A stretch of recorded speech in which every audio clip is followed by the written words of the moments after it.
Hi, everybody. Welcome to English Digest. I'm Stephanie. I'm Tom. Hey, it's day 3 of our literature unit.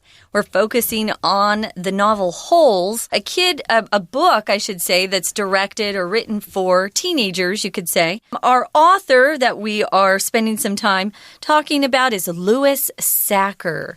And he's an American who was born in New York, later moved out to California, went to school out there, and just had this really driving passion within him to write.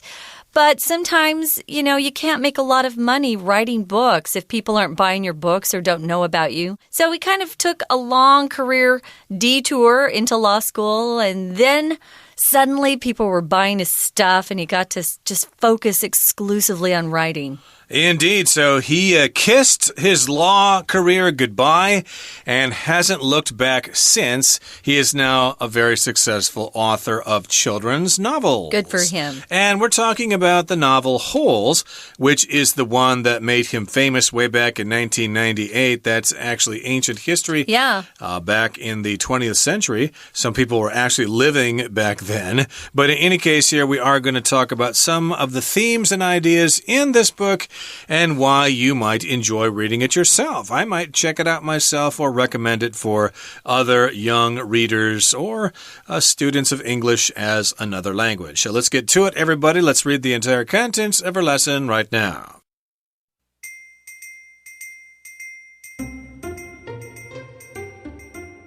Holes is an entertaining novel that not only has several impressive characters and plot twists, but also touches upon some important themes. The most powerful of these is the concept of destiny. Several of the novel's main characters seem to lead a life crammed with ordeals owing to the actions of their ancestors. For example, at the start, Stanley is reluctant to stand up for himself because he believes he is cursed and that there's nothing he can do to change his fate. This symbolizes that people's ideas about destiny are powerful forces in their lives. Justice is another theme that is prevalent in the novel.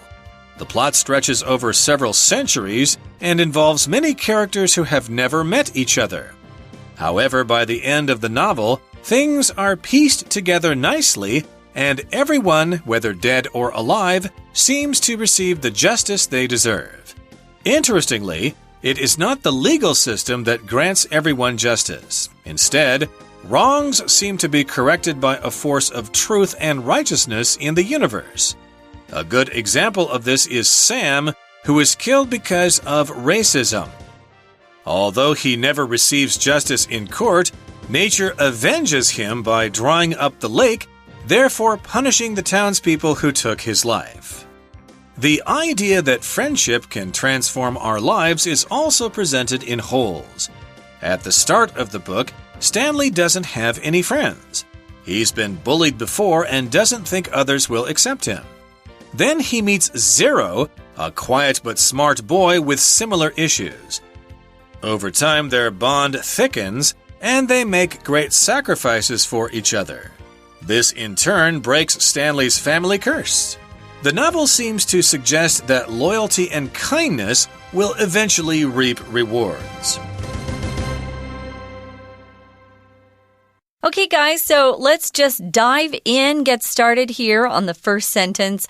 Holes is an entertaining novel that not only has several impressive characters and plot twists, but also touches upon some important themes. If something's entertaining, it's really amusing. It might make you smile, might make you laugh. You're really interested in watching it. It is that way, they say here, because it has several impressive characters. If somebody's impressive, you kind of have to admire them.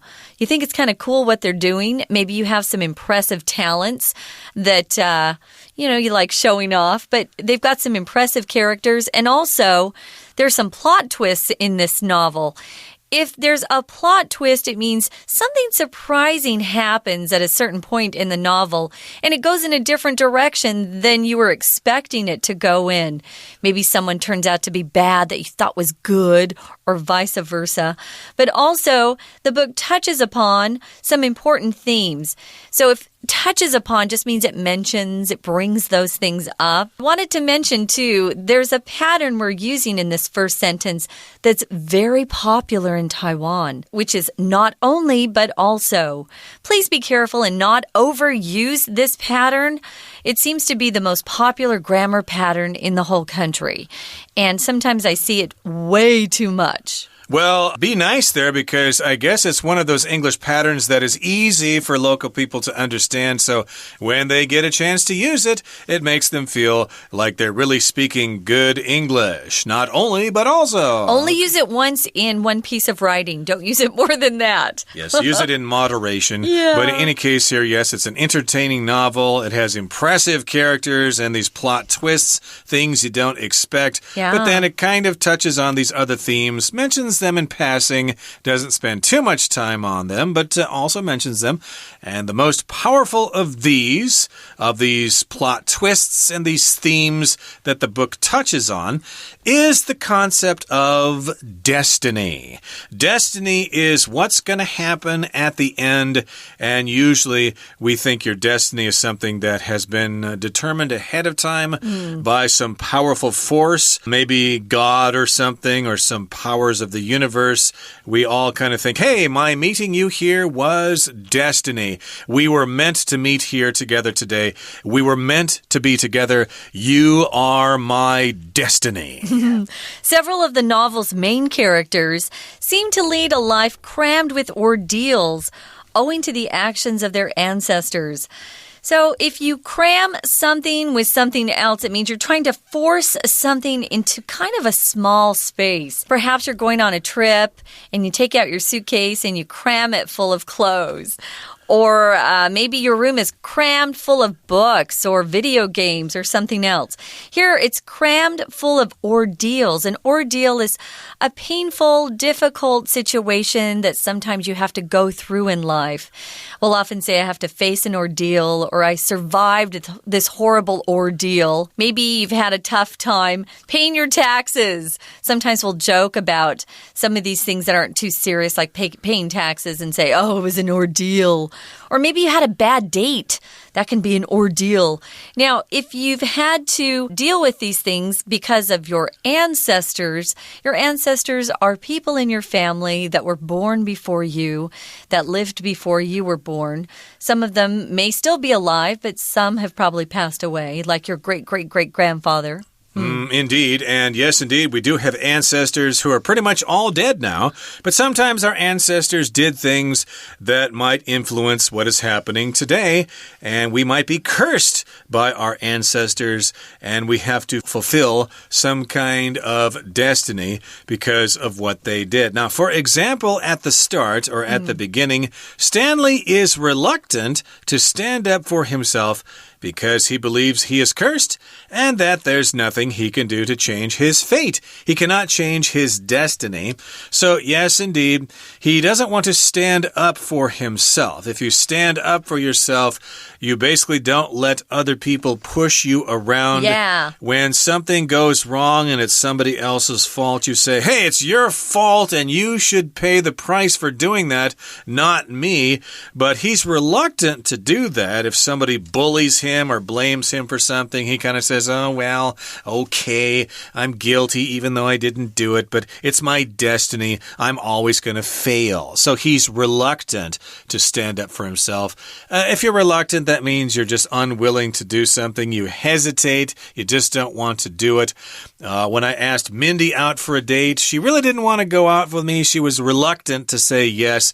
And, of course, later on, we never did go out together. And she regretted that gratefully because I turned out to be such a wonderful guy. Yes. And she ended up with some loser of course. Who was a drunkard and beat her. She should have gone out with... No, well, I'm just making that all up. But in any case here, Stanley is reluctant to stand up for himself because, well, I'm cursed. It's my destiny. It's not going to make any difference. There's nothing I can do about it. There's always something you can do about it. You got to believe that.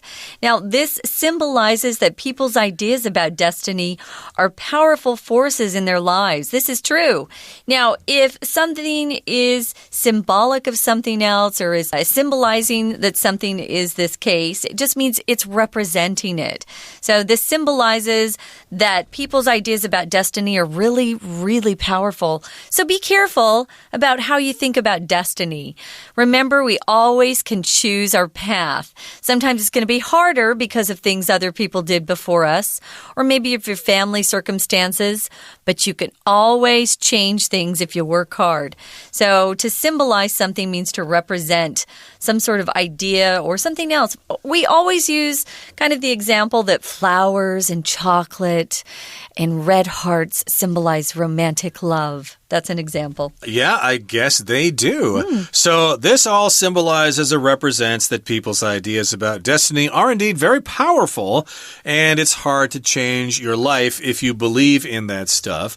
Well, another theme in this novel, another idea is justice. Okay, justice is another theme that is prevalent, or it's very common in this novel. Justice, of course, means that, things work out. The guilty are punished and the innocent go free. Of course, a lot of times we find out that, indeed, there is no justice in the world. That guy got away with murder, okay? He should have been punished. He should have been sent to jail, but he got off scot-free. There's no justice. But I think most of the time, though, there is justice in the world. Unless you're really rich and powerful, then you can do whatever you want. Oh, they'll get it at some point. Now, the plot or the story of the novel stretches over several centuries. It also involves a lot of characters who have never met each other. Remember, you're never going to meet your great-great-great-grandfather. By the time you're born, he's already gone. But what happens is their ancestors actually have important parts of this novel or pieces that we're going to piece together. So you're going to take different parts of the story from different people, tie them together, and then you'll understand what's going on. We'll piece together story plots, piece together what happened, if you're not sure of all the details. Police will piece together what happened at a crime scene so that they can understand exactly how the accident happened. Well, things are going to be pieced together nicely at one point by the end. And everyone, whether they're dead or alive, will seem to receive the justice they deserve. If you deserve something, it means you've worked for it, or you've done something bad, and something bad happens to you, and you know what? You deserve it. It's because you did something bad that something bad happens to you. So hopefully you deserve good things because you've done good things. That's right. If you've done something bad, then you deserve to be punished. If you've done something good, then you deserve to be rewarded. Okay, that brings us to the halfway point of our lesson for today. Here comes our Chinese teacher. You all deserve an excellent explanation from our Chinese teacher. Hi, everybody. Welcome to English Digest. I'm Trevor. 今天我们要阅读的是 Unit 15 文学单元 Holes。Exploring Our Inner Treasure 的第3天课程。今天的文章会介绍《洞》这本小说的几个重要主题。第一段就提到人们对命运的看法会对他们的人生有巨大的影响。我们看到这一段的倒数第2句 For example, at the start, Stanley is reluctant to stand up for himself because he believes he is cursed and that there's nothing he can do to change his fate. 举例来说，在小说的开始，史丹利不愿意捍卫自己，因为他相信他受到诅咒，并相信自己无法做任何事来改变命运。我们看到这句的一个形容词 reluctant， 意思是 not willing to do something， 勉强的，不愿意的。Be reluctant to do something 就是指不愿意去做某事。例如 Lisa is reluctant to clean her bedroom. 丽莎不愿意清扫她的卧室。我们再看到本句的后半部分，使用了一个句型，那就是 that 名词子句。that 后面加一完整句子，就形成了名词子句，可以视为一个名词，当作句子里的主词、受词、同位语或主词补语。本句的动词 believes 后面接两个 that 子句作为受词。第一个 that 子句是 he is cursed， 第二个 that 子句是 there's nothing he can do to change his fate。 当一个动词后面有两个 that 子句作为受词时，只有第一个 that 可以省略。例如 My father believes the key to success is hard work and that hard work will eventually pay off。 我爸爸相信成功的关键是努力，也相信努力终究会有回报。然后我们再看到最后一段的第一句 The idea that friendship can transform our lives is also presented in wholes。 友谊能够改变我们人生的这个概念同样也在动里呈现。这句的 that 后面接一个完整的句子，也是名词子句的用法。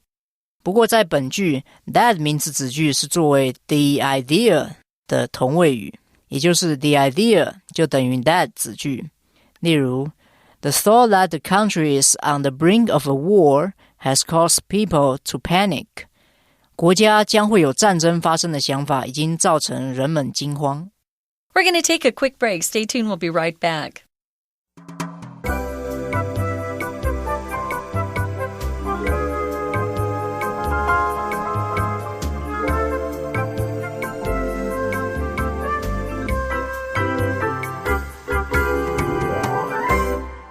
I got an idea, everybody. Let's say we continue explaining our lesson for today, okay? I was originally going to go outside and play some tennis or something like really? that. But you don't deserve that yet. You haven't worked hard enough, I'm Tom. getting paid to do this instruction for, so I guess I better do this. Our students do deserve a good lesson for today. So that's where we left off. We kind of said that things were pieced together by the end of the novel. Everybody got what they deserved. There was justice. Interestingly, it is not the legal system that grants everyone justice. Okay, so if you're talking about the legal system, we're talking about the courts, laws, the police, and stuff like that. And a lot of people don't trust the government to deliver justice. Most of us probably think that, justice will not be served in most cases. You know, the government is corrupt everywhere, so we got to watch out for that. So yes, in this particular book, we don't really rely on the government or the legal system, all those lawyers and stuff like that. To grant here just means to provide somebody with something, usually as if it were a gift or something. Yeah. To grant somebody a privilege, for example. But in this case, we can't really rely on the legal system. We get justice from above. We do. Now, instead, wrongs seem to be corrected by a force of truth and righteousness in the universe. You could perhaps attribute that to God if you believe in God. Here, we're using wrongs just to talk about things that have been bad that happened to people. Perhaps they didn't deserve it, like Stanley going to that Green Lake camp because he supposedly stole sneakers. That wasn't fair. That was a wrong. There's a famous saying we use, 2 wrongs don't make a right.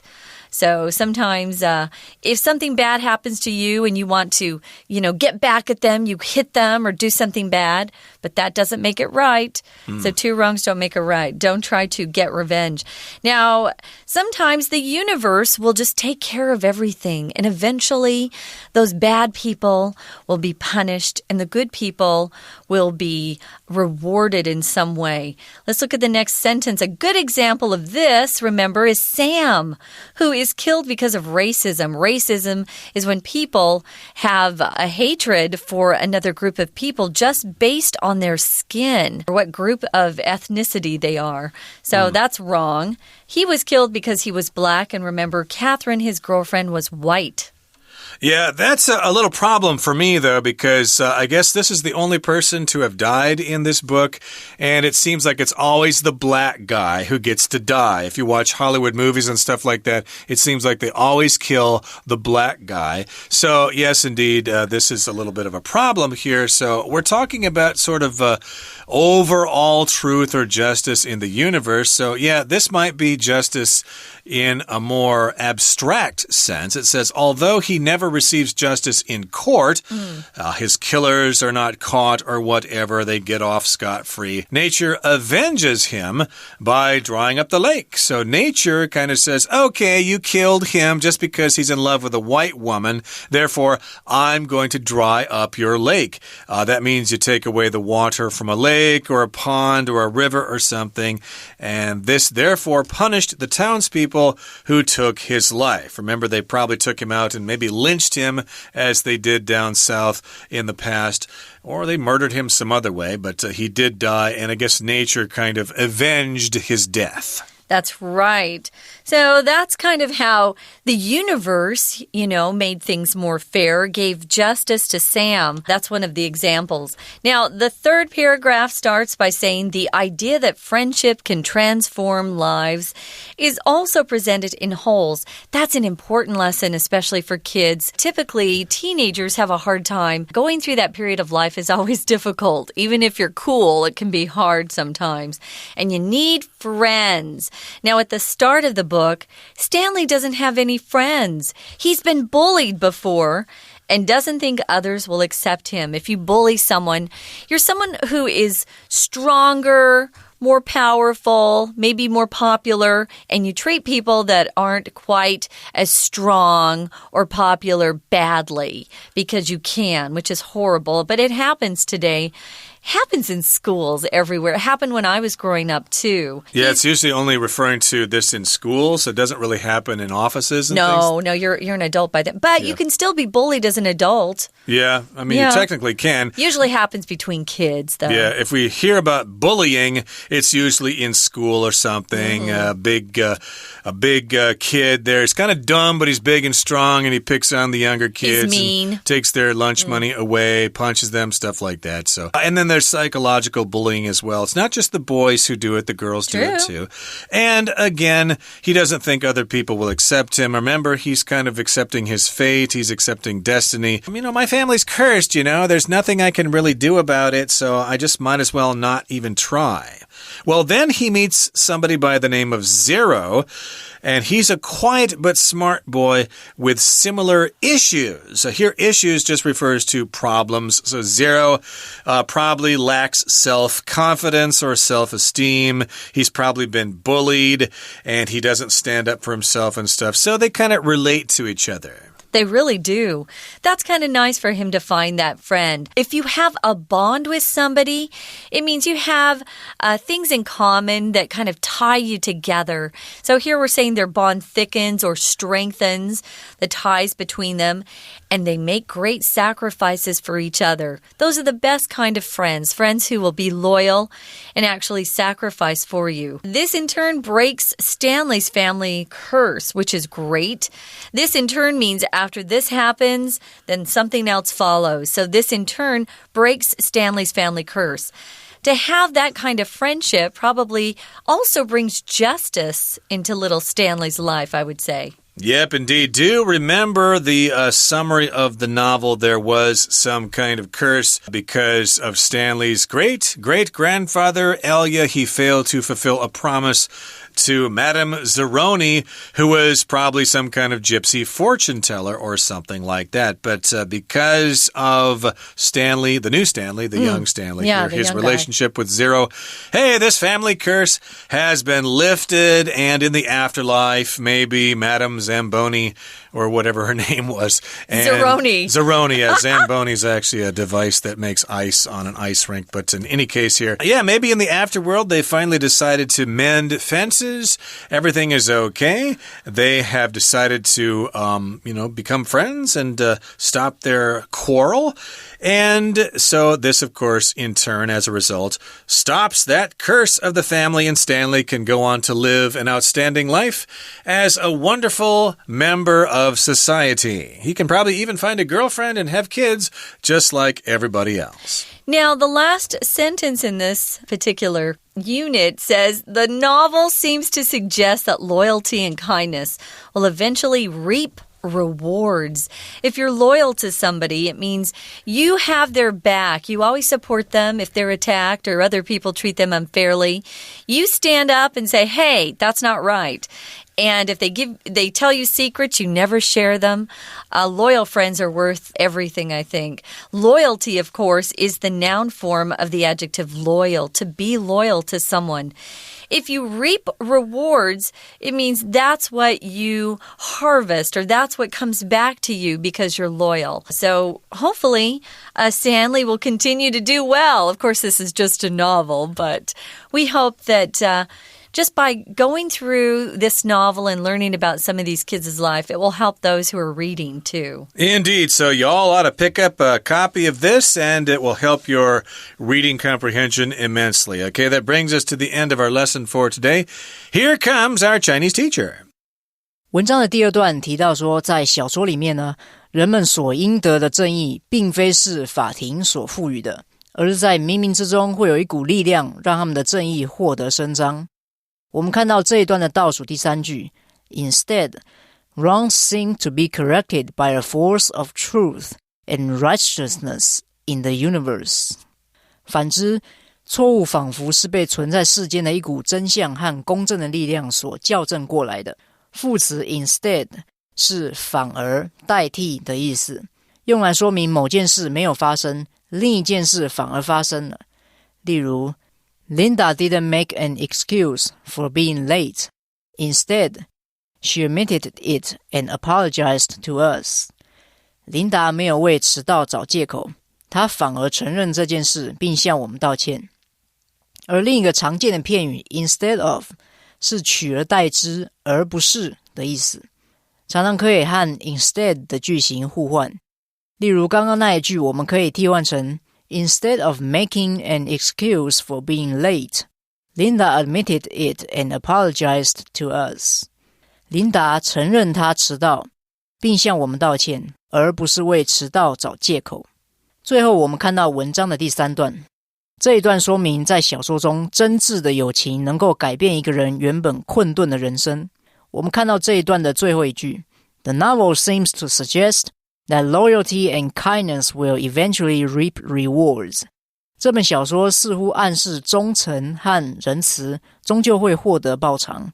本句的一个动词 reap 是指 to get something, especially something good, as a result of what you have done. 也就是获得、收割的意思。我们常常听到一个谚语 You reap what you sow, 就是指自食其果的意思。也可以说As you reap, so shall you sow. 以上就是今天的课程，谢谢收听。Thanks for joining us, everybody. We hope you'll be able to pick up a copy of Holes and read through this and increase your proficiency in English. For English Digest, I'm Stephanie. And I'm Tom. Goodbye. Bye.